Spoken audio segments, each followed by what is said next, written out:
I tweeted this out. So Josh Harris said he couldn't rank them. Me and BMitch can. To me, nothing happens without the sale.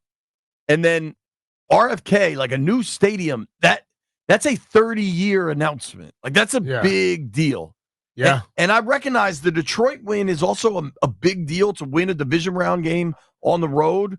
But still, man, not a stadium announcement. And dude, if the announcement ended up being, we're staying in Landover, Detroit might have been higher than that. But it's not. It's going back to RFK. And the Hail Mary was great, but it was such a one-off fluke that's fourth for me. I don't think it's all that close. Now others, I tweeted this out, and the way the world, people got opinions. People always got opinions. I'm pretty surprised. They're like, they got other stuff. I also think this matters by age in a lot of ways. But of my tweet, of the four things, two of them are almost exactly tied for the lead, B. Guess what they are? Of the four things, two, the Hail Mary and Detroit. No. Not really? So the as of right now, this has I was going with the young people mindset, because they're the ones that goes on all this stuff all the time. So this has about 2,000 votes, so a decent sample size. 37.7% of the votes are for the sale of the team. That's what you and I said should be at the top of the list. Yes. But then 37% said the win over Detroit. And so 20% are saying the Hail Mary, and only 5% of people voting are saying RFK. Yeah, because most of the people were not born probably when they last played there. We're going to open the phone lines up. You guys let us know how you feel. 800-636-1067. The Hail Mary was awesome, but it's a one game. It wasn't even a playoff game. To me, that's an easy fourth. But the immediate emotion of it was obviously huge. Linfield, what's your list like? I mean, the sale's got to be number one to you, because there was a period of time you were a lifelong Eagles fan because you were so sick of Dan Snyder. Yeah, the sale's definitely number one. I don't think that anything other than maybe a Super Bowl could top that, but I'm going to be honest, I don't even know that a Super Bowl would top the sale. The sale was amazing. Number two, I'm going to have to put the win against Detroit. That was an actual on-the-field success, a road playoff win, getting to the divisional, or getting to the championship game, the conference championship game for the first time in like 30-something years. That was another one of those things that I just didn't think I would see. And then third, I'm actually going to go with the Hail Mary. It was an awesome play. It was fantastic. It also completely broke the brains of Bears fans, and watching them lose their minds slowly over the last few months has been fantastic, and just given me more and more entertainment. And then I am going to put the stadium announcement fourth. It's neat, but I don't really care that much. Stadium is last for you. Yeah. Because he ain't going to go any damn way. Did you ever go to RFK? For Nats games. Okay, but you never went to a Skins game then? No. See, I think the RFK thing matters a lot more if you went to Redskins games at RFK Stadium.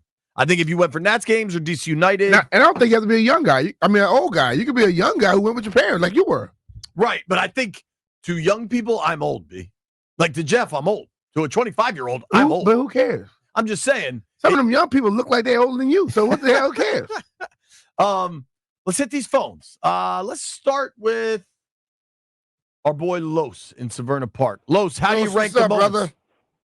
What's up, guys? Honestly, I rank the Jaden Daniels Hail Mary. There's video of me on the Commanders' Facebook page of me screaming up and down along with a lot of the other fans there. So that's number one for me, because I can't remember the last time I screamed that loud. And I can't remember the other two, but last, it's the RFK Stadium. I mean, it's great news. I'm 33 years old. I've only been to RFK Stadium for DC United games. I've always sat in the section where they bounce the stands and all that. But RFK Stadium is great, but they keep saying that it's not going to be this. Don't expect the same experience that you had back in the 80s and, the early 90s. So it's like, cool. The news is great, but I just don't want it to be a disappointment for imagine a question though. So if they winning, you're gonna have that's the experience you're gonna be getting. What experience are you talking about? Well, no, like, the experience that like people were just like, oh, bring it back to RFK, like how it was in the old days and all that. I'm like, I get it. I wish I lived in a time where I could have experienced that. But like, they say that there isn't going to be any as big tailgating opportunities. They said yesterday it will be tailgating. There will be some. But so I think there's a lot of factors at play, right? I think if you never experienced RFK, it's going to be hard for it to matter the same way it does to other people. And that's okay. I think for the people that didn't have the RFK experience, I think your excitement should just be, they're building a dope brand new stadium at a really cool location that'll have waterfront access. Like that to me is how this should feel for you. I'm not telling anybody. I can't wait. It's like the wharf. It's like the Navy Yard. I'm an O's fan, but when I go to the Navy Yard, I'm like, damn, I wish Camden Yards had something like this, and I hope that RFK Stadium is just like that, to where they have bars, restaurants everywhere. So for you, it's just I think the tailgating thing specifically is a factor for a lot of people, and I understand that tailgating's great. I totally get it, but I think we've become so ingrained on tailgating specifically at FedEx Northwest Stadium because there's no other option. There's nothing else to do over there. You drive there and you tailgate. Exactly. That's why you worry about tailgating, because you can't just walk into a bar. Right. There's going to be I really think in 5-6 years when this joint opens, I think 60% of the stadium is just going to take ride share.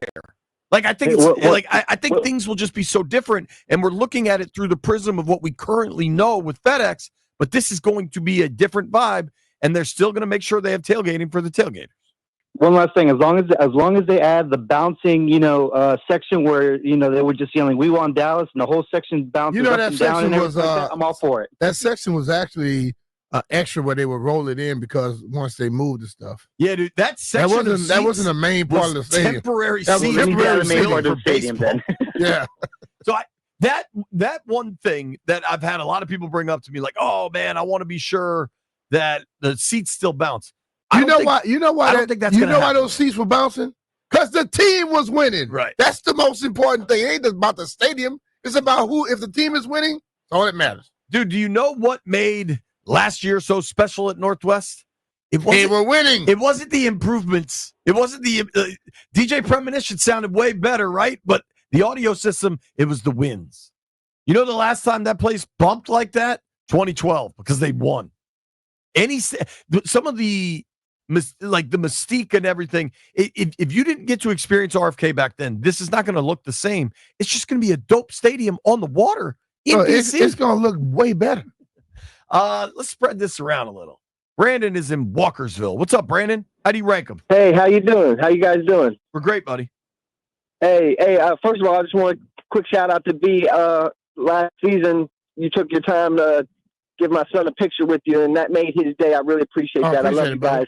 Thank you, B. No problem. All right, so my ranking, obviously, number one has to be the sale of the team, obviously, because that's what started everything. And then the Detroit game, getting to the NFC Championship for the first time in, 30-some years? That was amazing.